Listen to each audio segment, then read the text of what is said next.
الكتاب ولم يجعل له عوجا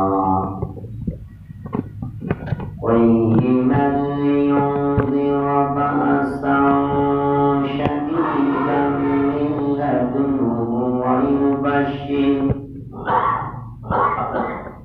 ويبشر المؤمنين الذين يعملون الصالحات أن لهم أجرا حسنا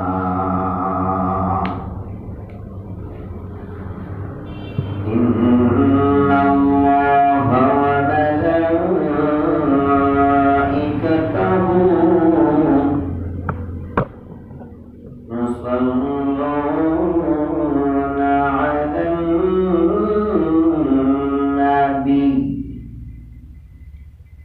يا أيها الذين آمنوا صلوا عليه وسلموا تسليما اللهم صل على محمد وعلى آل محمد كما صليت على إبراهيم وعلى آل إبراهيم إنك حميد مجيد اللهم بارك على محمد وعلى آل محمد كما باركت على إبراهيم وعلى آل إبراهيم إنك حميد مجيد সমস্ত তারিফ ও প্রশংসা একমাত্র আল্লাহ তাআলার জন্য, যিনি আমাদিগকে জোনার নামাজের মতো গুরুত্বপূর্ণ নামাজে দুনিয়ার কাজকর্ম থেকে ফারিগ করে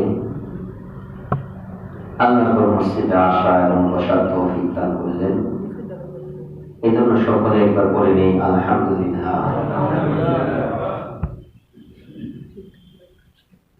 এইমাত্রই সংবাদ পেলাম, কিছুক্ষণ আগে মাইকিং শুনেছি যে আমাদের পাশে একজন লোক মারা গেছে। সকলে বলি ইন্না লিল্লাহি ওয়া ইন্না ইলাইহি রাজিউন। এরকম আমাদের সবাইকে যেতে হবে, তাই না? সেই লোকটা আমাদের কাছ থেকে বিদায় নিয়ে চলে গেলেন, ওনার আমলের দরজা বন্ধ হয়ে গেছে। এখন আজকে যদি উনি চায় যে উক্ত নামাজ পড়তে, আর সম্ভব হবে না। যত গুনাহগারি করুক, আর উক্ত নামাজ তার পড়া সম্ভব না, আরেকটা রোজা পালন করা সম্ভব না, একবার সুবহানাল্লাহ পড়া সম্ভব না, একবার আলহামদুলিল্লাহ পড়া সম্ভব না, একবার শুধুমাত্র হাইটা হাইটা আল্লাহর মসজিদে যাওয়া তাও সম্ভব না। সবকিছু বন্ধ হয়ে গেছে। আমাদের দরজা আমাদের এই দিনটা আসবে, আমাদের সবারই এই দিনটা আসবে। যেহেতু চলে গেলে আর সম্ভব হয় না, তাই চলে যাওয়ার আগে আমাদের প্রস্তুতি নেওয়া দরকার। মানুষ যখন কোথাও কোনো সফরে যায়, সফরে যাওয়ার সময় দেখবেন কাপড় চোপড়, বিভিন্ন টাকা পয়সা, বিভিন্ন প্রস্তুতি নিয়ে অনেক ঘাটতি হয়, হয় না? বিশাল বড় ঘাটতি হয়। যেমন যদি কেউ হজে যায়, লম্বা একটা সফর, হজের জন্য দেখবেন আলাদা বড় দিকে একটা ব্যাগ কিনতে হয়, কারণ সেখানে বেশ কিছুদিন অবস্থান করতে হবে। প্রয়োজনীয় কাপড় চোপড়, টাকা পয়সা, যা যা দরকার সবকিছু, কোনো যেন ভুলে বাকি না থাকে, অত্যন্ত সতর্ক। পাসপোর্টের কাগজপত্র, প্রয়োজনীয় কাগজপত্র, প্রয়োজনীয় জামা কাপড়, লুঙ্গি, গামছা, টুপি, রুমাল ইত্যাদি, ব্রাশ, স্যান্ডেল থেকে শুরু করে প্রত্যেকটা জিনিস অত্যন্ত সতর্কতার সাথে ব্যাগটা ভর্তি করে, তাই না? কোনটা থেকে গেলে সেটা আবার পাবো কোথায়? এই জন্য কোনো কিছু যেন না থাকে, একটা ব্রাশ তাও যেন না থাকে ভুলে যেন বাদ করে না যায়, একটা গামছা সেটা যেন ভুলে বাদ করে না যায়। তাহলে দুনিয়ার 1 মাস, 1.5 মাস, 40 দিন, 2 মাস সফরের জন্য আমাদের এত বিশাল সতর্কতা। 1-1.5 মাস বা 2 মাস সফরের জন্য বিশাল সতর্কতা। একটা স্যান্ডেল যেন না থেকে যায়, স্যান্ডেলটা মনে করে যেন ব্যাগে উঠানো হয়। শুধু নিজে না, নিজের পরিবার সহ, আত্মীয় স্বজন সহ এই পরামর্শ করে, এই গামছাটা উঠেছে নাকি, এই পাসপোর্টের কাগজ নিচ্ছে নাকি, আরেকজন লুঙ্গিটা ভাঙছে কি, এরকম পরামর্শ দেয় কিনা? পরামর্শ দেয়। কারণ লোকটা সফরে বের হচ্ছে, কোনোটা থেকে গেলে আবার সে এটা খুঁজবো, তার কষ্ট হবে, কোনোটা থেকে গেলে তার কষ্ট হবে। তাহলে 1-1.5 মাস, 2 মাসের সফরের জন্য যদি মানুষ এত সতর্ক হয়, এমন একটা সফর আমাদেরকে করতে হবে যেই সফরটা শুরু আছে শেষ নাই, কিয়ামত অবধি পর্যন্ত সেই কবরে থাকতে হবে। এই সফরটার জন্য কতটুকু সতর্কতা অবলম্বন করা দরকার? কম। এই সফরটার জন্য কতটুকু সতর্কতা অবলম্বন করা দরকার? একটা গামছা রেখে গেলে কষ্ট হবে, একটা স্যান্ডেল রেখে গেলে কষ্ট হবে, একটা রুমাল থাকলে কষ্ট হবে, পাসপোর্টের কাগজ থাকলে না থাকলে কষ্ট হবে। এই কষ্টের কারণে যদি এত সতর্কতা হয়, কবরের জিন্দেগিতে, কবরের মধ্যে যাইয়া যদি তোমার আমলের বিন্দু পরিমাণ ঘাটতি থাকে, কবর থেকে আল্লাহর ফেরেশতারা এই পৃথিবীর চাইতে 10টা পৃথিবীর সমান বিশাল বড় একটা গুর্জ নিয়া তোমার জন্য প্রস্তুতি হয়ে দাঁড়ায় রয়েছে। কবরে যাবার মাত্র তোমার মাথা, তোমার শরীর, তোমার হাড্ডি, তোমার মজ্জা সবকিছু বেশিয়ে ফেলবে। তাহলে এর থেকে বাঁচার জন্য কেমন সতর্কতা অবলম্বন করা দরকার?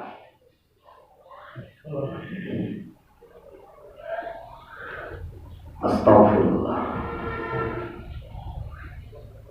সূরা হজের তাফসীরের মধ্যে দেখছি, সূরা হজ নামে একটা সূরা আছে। এই সূরা হজের তাফসীরের ভিতরে দেখলাম যে এই গুর্জটা যদি পৃথিবীর মধ্যে একবার ভাগানো হয়, সেই গুর্জটা কবরের মধ্যে আমাকে আপনাকে পিটাইবে। এই গুর্জটা যদি পৃথিবীর মধ্যে একবার ভাগানো হয়, তাম পৃথিবী ধ্বংস হয়ে যাবে। সমস্ত মানুষ তাদের অস্তিত্বের কোনো অস্তিত্ব থাকবে না। এত বড় বিশাল বড় গুর্জ, এটা কবরের মধ্যে ফেরেশতারা পিটাইবে। তাই এই কবরের সফর যখন আমরা করতে যাব, এই কবরের সফর করার জন্য কেমন সতর্কতা অবলম্বন করা দরকার? এমন ভাবে আমল তৈরি করে নিয়ে যাওয়া দরকার যাতে করে আমার আমলের কোনো ত্রুটি না হয়, কোন রকমের বিচ্যুতি না হয়। ওই ফেরেশতা, আল্লাহ ওই বানানো ফেরেশতা, ওই ফেরেশতা যেন আমার জীবনের বিন্দু পরিমাণ ত্রুটি না পায়। এরকম সতর্কতা দরকার না? কারণ দুনিয়ার যে বিপদ আর মুসিবত একটা নাম ছাড়াচ্ছে, পাসপোর্টের কাগজ থাকবে, তার সাথে কবরের বিপদ আর মুসিবতটা বড় না? তাহলে দুনিয়ার ওই সতর্কতা চাইতে কবরের জগতে যাবো, এর সতর্কতার বেশি অবলম্বন করা দরকার না? আমরা কি করি? অবস্থা কি হবে? বসে বসে শুধু আল্লাহর বসতে আশা করে কাজ হবে? বসে বসে আল্লাহর বসতে আশা করে কাজ হবে? বয়স 40-50 হয়ে গেছে, জাহান্নামের আগুন দ্বারা বাদ দিতে পারি নাই আমরা। রাগ করে দেয়। এমন আছে মসজিদ থেকে বের হওয়ার সাথে সাথে পকেট থেকে সিগারেট করা আছে না নাই? মসজিদ থেকে বের হওয়া শেষ, পকেটে হাতটা বিক্রি করা শেষ।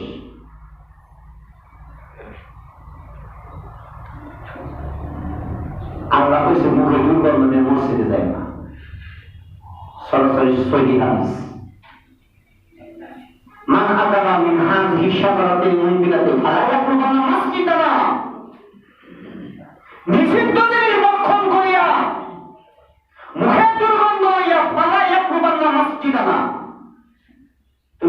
মসজিদের নিকটবর্তী হবা না, মসজিদে যাওয়া না। যদি যাও মুখের দুর্গন্ধ ভাবে ব্রাশ করে মাজন করে মেসাজ করে দূর করে দিয়া তারপর মসজিদে যাওয়া। ফাইনাল মালাইকাতা তাতাআজ্জা মিম্মা তাতাআজ্জা ইনসু, কারণ তোমার ওই মুখের গন্ধ যে দুর্গন্ধ দ্বারা মানুষ কষ্ট পায়, ওই দুর্গন্ধ দ্বারা আল্লাহ রহমতের ফেরেশতা কষ্ট পায়।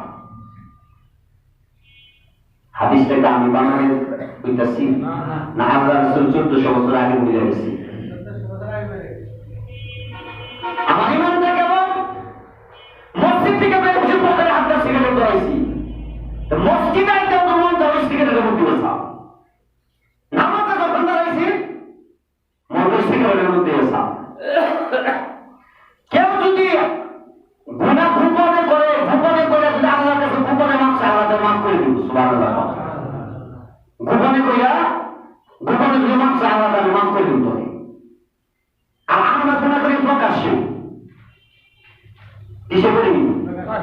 প্রকাশ্যে গুনাহ করে সাক্ষী বানাই, বিড়ি খাই সিগারেট খাই লোকজনের সামনাসামনি। হুজুর তো আলেম জালেম মানি না, আছে না নাই? আলেম মানি না, হুজুর মানি না। হুজুরি বাবা উল্টা করে দিকে নিজের মুখ সাফাই নিজের বাঁচানোর জন্য হুজুরি সব চাই হয়, জানে হুজুরি সিগারেট খাইতেছে, মানুষের কিন্তু হুজুরের দোষ হবো। এজন্য হুজুর আছে, হুজুর দেখে না দেখা পান করে হুজুর উল্টা দিকে যায়। উম্মতে মুহাম্মাদীদেরকে কিয়ামতের দিন সাক্ষী বানানো হবে।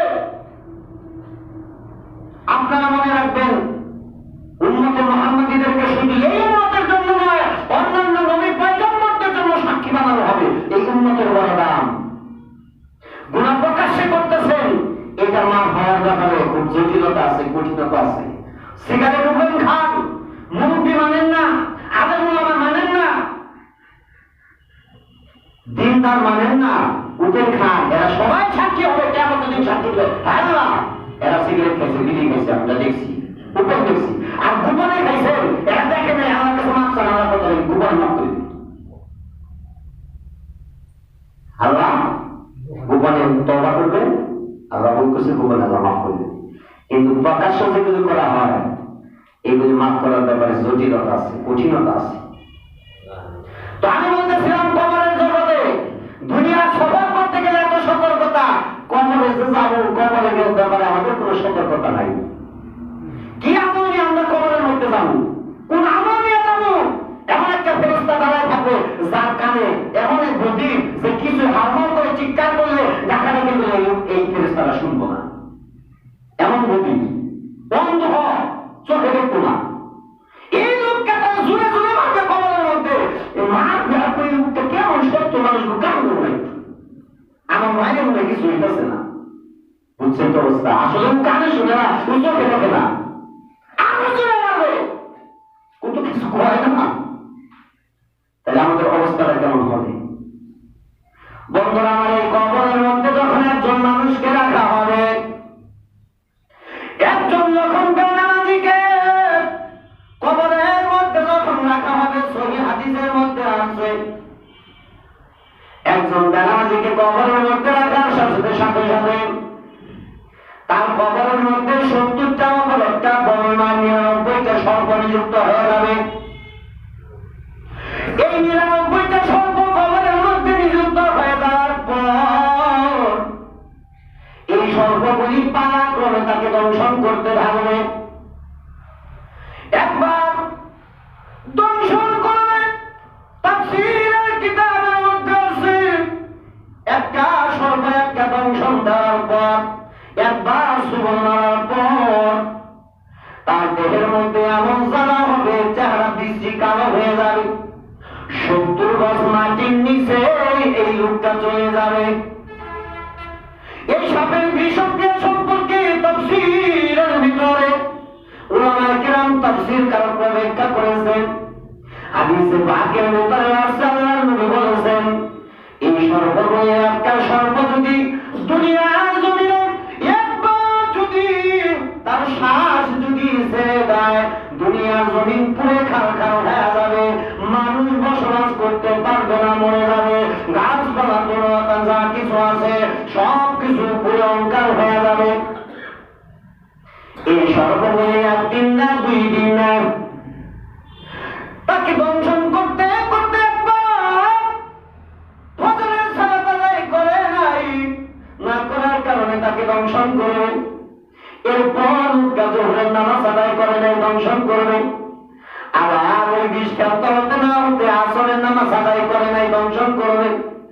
ওই বিষ কেন্দ্র হতে না হতে মাগরিবের সালাত আদায় করে নাই দংশন করা শুরু করবে। ওই বিষ কেন্দ্র হতে না হতে শান নামাজ পড়ে নাই দংশন করবে। আল্লাহ নবী হাদিসে পাকের মধ্যে বলেন হাত্তা ইয়াকুমুস সাআ, এই সর্বগুলি কবরের ভিতরে এই বেনামাজিকে দংশন করতে করতে করতে করতে কিয়ামত পর্যন্ত দংশন করতে থাকবে। কিয়ামত পর্যন্ত দংশন করবে। এটি তো ভাও, এটি তো ভাও, এটি ভাও। জাহান্নাম চাই হয় নাই, জাহান্নাম হিসাবে কাছে বলে কবর আছে ভাও, এরকম না আছে স্পেশাল। বন্ধুরা আমার, এই কবর কেমন একটা ভয়াবহ জায়গা। একজন মানুষকে যখন কবরের মধ্যে রেখে দেওয়া হবে, লোকগুলি 40 কদম পর্যন্ত চলে আসার পর কবর দুই দিক থেকে এমন ভাবে চাপা দিয়ে, কবর চাপা দিয়া এই মানুষটা এক পাথরের হাড় আরেক পাথরের হাড়ের মধ্যে ঢুকাইয়া দিবে। এমন জোরে চাপা দিবে এক হাতটি আরেক হাতটির ভিতরে ঢুকে যাবে। ও বন্ধুকে আছে আমরা সহ্য করতে পারবো? সম্ভব না, এই কষ্ট সহ্য করা সম্ভব না। কিন্তু যারা মুমিন, যারা ইমানদার, যারা পাঁচ ওয়াক্ত সালাত আদায় করে, যারা আল্লাহকে বিশ্বাস করে আমল সালেহ করে, যারা ইমানদার, যারা অন্যায় করে না, আল্লাহর বিধান লঙ্ঘন করে না, তাদের ব্যাপারে মুহাদ্দিসিনে কেরাম একটা উপমা দিছে, একটা এক্সাম্পল দিছে। কয়েক ধরনের এক্সাম্পল আছে, আমি দুইটা জিনিস দিয়ে বোঝাই। ইমানদার যদি একজন ইমানদার ব্যক্তিকে যদি কবরের মধ্যে রেখে দেওয়া হয়, যে লোকটা ছিল ইমানদার, দুনিয়ার মধ্যে সুদ খায় নাই, ঘুষ খায় নাই, মিথ্যা কথা বলে নাই, অপকর্ম করে নাই, অন্যের জমি দখল করে নাই, আল্লাহ কইয়া ডাকছে, ইমানটা ছিল বড় মজবুত, কষ্ট হইলেও সংসারে খাবার না থাকতে অন্যেরটা চুরি করে খায় নাই, ইমানটা ছিল বড় মজবুত। এই লোকটাকে যখন কবরে রাখা হবে, কবরে রাখার পর যখন লোকগুলি চলে আসবে, এমন সময় কবর দুই দিক থেকে সংকীর্ণ হওয়া শুরু করবে। যখন দুই দিক থেকে সংকীর্ণ হওয়া শুরু করবে, লোকটার আমল সাথে সাথে ওই কবরের ভিতরে ঢুকে যাবে। কবরের ভিতরে ঢুকে যাইয়া লোকটার আমল দুই দিক থেকে ধাক্কা দিয়ে বলবে, এই কবর সাবধান, সংকীর্ণ হয়েও না, চাপা দিও না, এই লোকটা কিন্তু সাধারণ মানুষ না, এই লোকটা কিন্তু ইমানদার। কবর ডাকতে বলবে, তুমি কে? এইবার এই লোকটা এই জিনিসটা ডাকতে বলবে, আমি হলো এর ইমান, আমি হলো এর সৎকর্ম, আমি এর ভালো আমল, আমি এর নেক আমল। এই নেক আমল দুই দিক থেকে ধাক্কা দিয়ে বলবে, লোকটাকে চাপা দিতে পারবে না। আরেকটা বর্ণনা আছে, আরেকটা মুহাদ্দিসিনে কেরাম একটা ব্যাখ্যা দিছে, একটা এক্সাম্পল দিছে। কয় ইমানদার হলো বড় শক্তিশালী, ইমানের জোর বড় শক্ত, ইমানের জোর বড় শক্ত। ইমান এমন একটা জিনিস বাবা, ইমান এমন একটা শক্তিশালী জিনিস, যে লোকটা ইমানের মজা পেয়েছে, ইমানের স্বাদ পেয়েছে, এই লোকটা যদি, এই লোকটাকে যদি তামাম পৃথিবী ধরে দেওয়া হয়, আর যদি বলা হয় পৃথিবী তোমাকে দিয়ে দিব, শুধুমাত্র ইমানকে ছাইরা দিবা, সারবো? তাই ইমানের জোর বেশি না দুনিয়ার জোর বেশি? ইমানের জোর বেশি।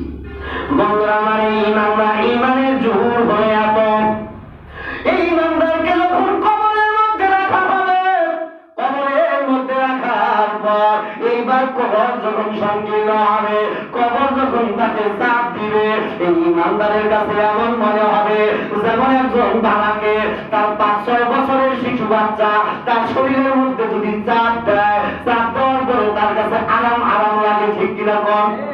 5 বছরের বাচ্চা যদি তার বাবার শরীরের মধ্যে চাপ দেয়, চাপ খেয়ে বাবার শরীরে আরাম আরাম লাগে, ভালো লাগে। মুহাদ্দিসিনে কেরাম বলে, একজন ইমানদার যখন কবরে থাকবে, একজন আমলওয়ালা মানুষ যখন কবরের মধ্যে যাবে, কবর যখন তাকে চাপ দিবে, তার কাছে মনে হবে 5-6 বছরের শিশু বাচ্চা তার শরীরটা আলতো আলতো করে মেসেজ করে দিচ্ছে।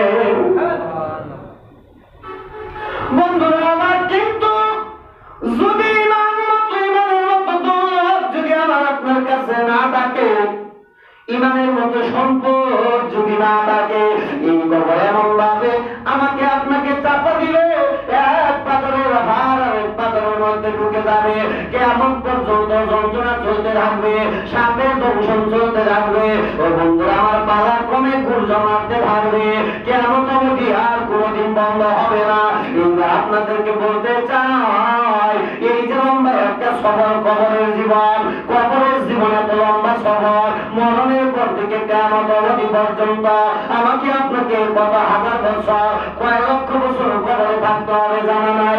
এত লম্বা সফরের জন্য কবে এমন সতর্কতা অবলম্বন করলাম, যেমন তার সতর্কতা অবলম্বন করলাম 7 দিনের জন্য একটা আত্মীয় বাড়ি যাওয়ার সময় যেমনি ভাবে ব্যাগটাকে গুছাইলাম, 15 দিনের সফরের জন্য দূরে আত্মীয় বাড়ি যাওয়ার জন্য ব্যাগটাকে গুছাইলাম। বন্ধুরা, আমার কবরে যাওয়ার জন্য এমন সতর্কতা কি কেউ অবলম্বন করছি কিনা? তাহলে এই কবরে আমাদের এত কষ্ট, এত নির্যাতন আমাদেরকে সহ্য করতে হবে, এত কষ্ট আযাব সহ্য করতে হবে। কবরের সম্পদ গুছাইলাম না, আমার নামাজ ঠিক করলাম না, আমার ঈমান ঠিক করলাম না, আমার আমল ঠিক করলাম না। বন্ধুরা আমার, আমি বুড়া হয়ে গেলাম, বিড়ি সিগারেট খাওয়া বাদ দিতে পারলাম না। কবর হুজুর আজকে আবার এত বিড়ি সিগারেটের কথা শুনলাম, কারণ বিড়ির মধ্যে যেই ধোঁয়াটা বের হয়, ধোঁয়া কিসের অংশ? আগুনের অংশ না? ধোঁয়া আগুনের অংশ। আল্লাহ নবী বলেছেন ধোঁয়া আগুনের অংশ, আর আগুন হলো জাহান্নামের অংশ।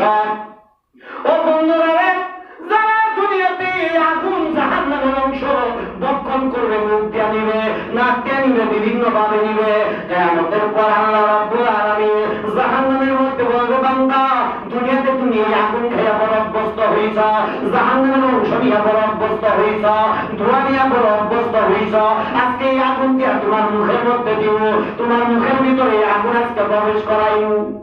বন্ধুরা আমার, আমি যদি না বলি, কিয়ামতের দিন বলবেন আমাদের ইমাম সাহেব হুজুর আমাদেরকে যদি বলতো আমরা সংশোধন হইতাম, আমাদের হুজুর বললে আমরা করতাম না।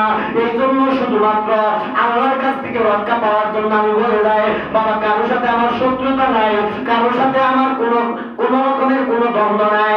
আমি শুধু সংশোধনের জন্য বলে যাই, বাবা যদি কারো অভ্যাস থাকে আজকের থেকে তওবা করে দেন, মনে মনে তওবা কইরা আল্লাহর কাছে ক্ষমা চান, আল্লাহ হয়তো আপনাকে ক্ষমা করে দিলে অসুবিধা নাই। কিন্তু এই কথা শোনার পরে যদি বাবা খান, তখন কিন্তু এই ব্যাপারে আল্লাহর কাছে প্রশ্নবিদ্ধ হইতে হবে। ওরে বান্দারে, অমুক মসজিদের হুজুরের বয়ান কি তুমি শুনছিলা না? এই কথাগুলি কি তোমার কান্দে প্রবেশ করে নাই? এই কথা শোনার পরে তুমি এটা করলা, তুমি দুনিয়াতে অপরাধ করছো, জানার পরে করছো। একদল লোক জাহান্নামে যাবে, জাহান্নামে যাওয়ার পরে তারা জাহান্নামের মধ্যে হই হুল্লা শুরু করবে।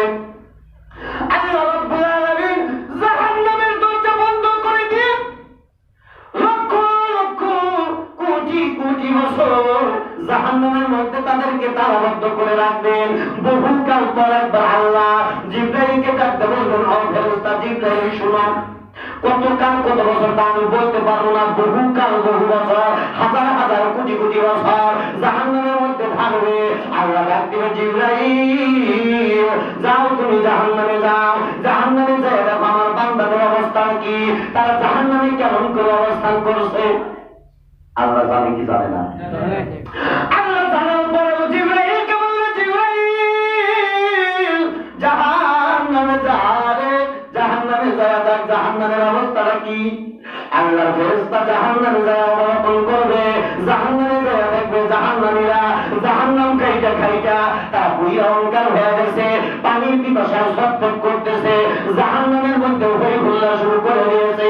আল্লাহর ফেরেশতা ডাক দিয়ে বলল, বান্দা, নাফরমানি বান্দারা, দুনিয়ার জমিনে জেনা করেছা, দুনিয়ার জমিনে ব্যভিচার করেছা, দুনিয়ার জমিনে সুদ খাইছা, দুনিয়ার জমিনে ঘুষ খাইছা, দুনিয়ার জমিনে মিথ্যা কথা কইছা, দুনিয়ার জমিনে অন্যায় করেছা, দুনিয়ার জমিনে অপরাধ করেছা, দুনিয়ার জমিনে অপকর্ম করছো।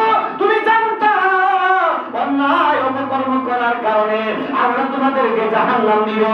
জানার পরে গুনাহ করেছ, জানার পরে তুমি অন্যায় করেছ, আজকে তুমি জাহান্নামী হইছ। তুমি জানতা গুনাহ করলে জাহান্নাম কাটতে হবে, আজকে তুমি জাহান্নাম খাটলা। জাহান্নাম খাটার পরে জাহান্নামে আইসা কেন তোমরা হই বলা শুরু করছো? কারণটা কি? কারণটা বলো শুনি। জানতাই তো দুনিয়াতে অন্যায় করলে জাহান্নাম কাটতে হবে, এখন জাহান্নামের মধ্যে হই বলা শুরু করছো কি? কারণ কি?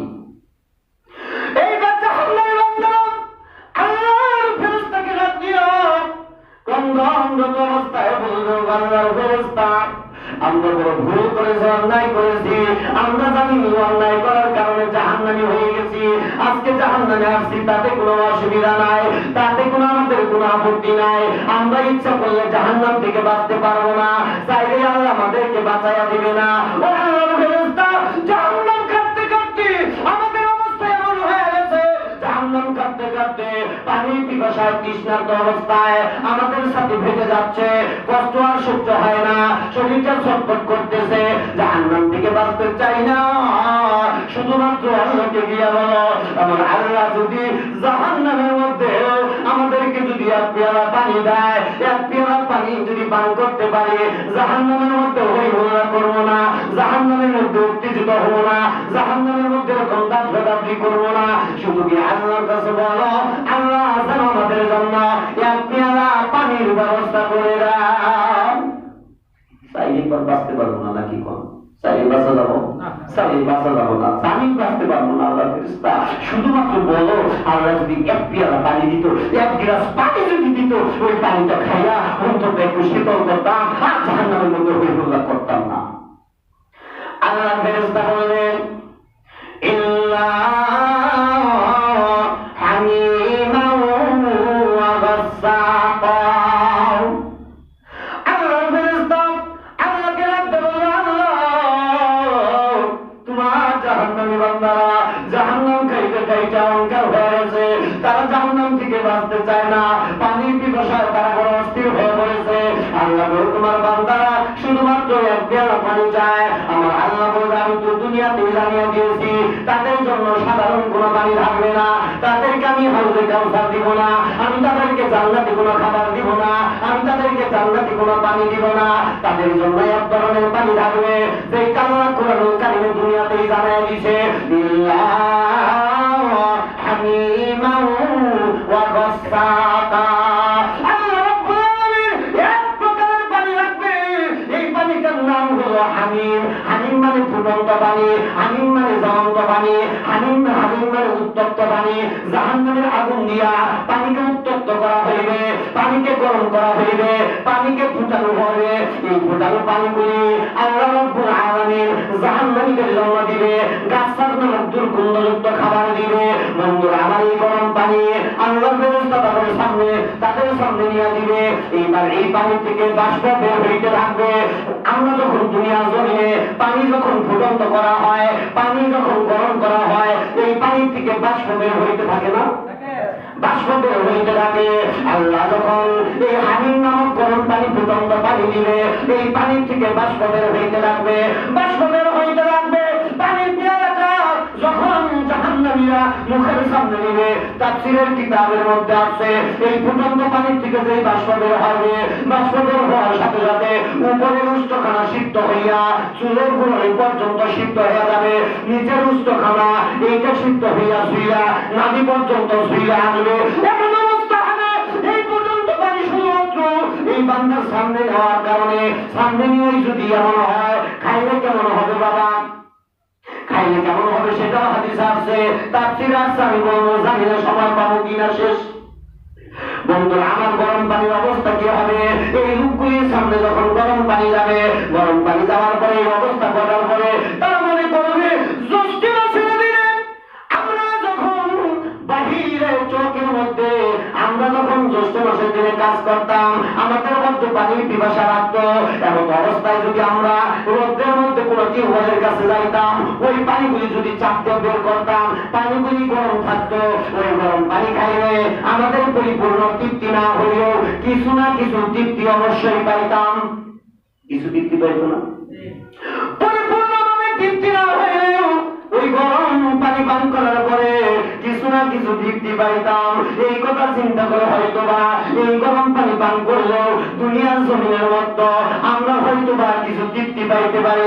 বন্ধুরা আমার তাফসীরে কিতাবের মধ্যে রাখেন এই কথা মনে করিয়া জাহান্নামী লোকগুলি ফুটন্ত পানিগুলি যখন মুখের মধ্যে দিবে, মুখের মধ্যে দেওয়ার সাথে সাথে এই উত্তপ্তার কারণে মুখ কালিজা পড়ে যাবে, তাড়াতাড়ি করে ঘনকরণ করার চেষ্টা করবে, সেখানে অন্যচূড়া কষ্ট। এরপরে যখন অনেক কষ্টের পর যখন এই উত্তপ্ত গরম পানির হানিম যখন পেটের ভিতরে যাবে, পেটের ভিতরে যাওয়া জ্বালা আরো বেশি থেকে বেশি গুণ বাড়তে থাকবে, যন্ত্রণা কমবে না, বরং তার চাইতে বহু গুণ বাড়তে থাকবে। জাহান্নামের মধ্যে হায় হায় করা শুরু করবে আর গড়াগড়ি করা শুরু করবে। করতে করতে করতে করতে কমপক্ষে 70,000 বছর পর্যন্ত এই গরম পানি পেটে লইয়া এরকম করে হামাগুড়ি করবে, গড়াগড়ি করবে। অবশেষে এই পানির যন্ত্রণায় পেটের মধ্যে, পেটের ভিতরে, বাতের ভিতরে যত ধরনের নাড়িগুড়ি যা কিছু আছে সব কিছু তার গড়াগড়ি আর কষ্টের চিল্লার কারণে তার পায়ু পাহাড় দিয়ে সবকিছু বের হয়ে যাবে। কষ্টটা কেমন? আরো কষ্ট আছে, তাফসীরে আছে, আজকাল বলা সম্ভব না। আমি তো বলতে চাইছিলাম সূরা কাহাফের একটু তাফসীর একটা আয়াত করছিলাম, কিন্তু সেইটা শুরু করতে যাই আমি জানি না আসলে কথা বাংলা বলে, আমি যে কথাগুলো আমি নিজেও জানি না। আল্লাহ করেছে আমি সূরা কাহাফের তাফসীরের প্রথম আয়াতটা ব্যবহার করছি, গত জুমায় করছি, কিন্তু মেসাল দিতে দিতেই শেষ, এর জুমায় গেছে হিন্দুনায় ভূমিকাতেই শেষ। তো যাই হোক, আমাদের সংশোধন হওয়া দরকার নাকি বল? সবাই সংশোধন হওয়া দরকার। আল্লাহ আমাদেরকে সংশোধন হওয়ার তৌফিক দান করে সকলের আমিন। আখির দাওয়ানা আলহামদুলিল্লাহ। আল্লাহ যদি তৌফিক দেয়, না দিলে তো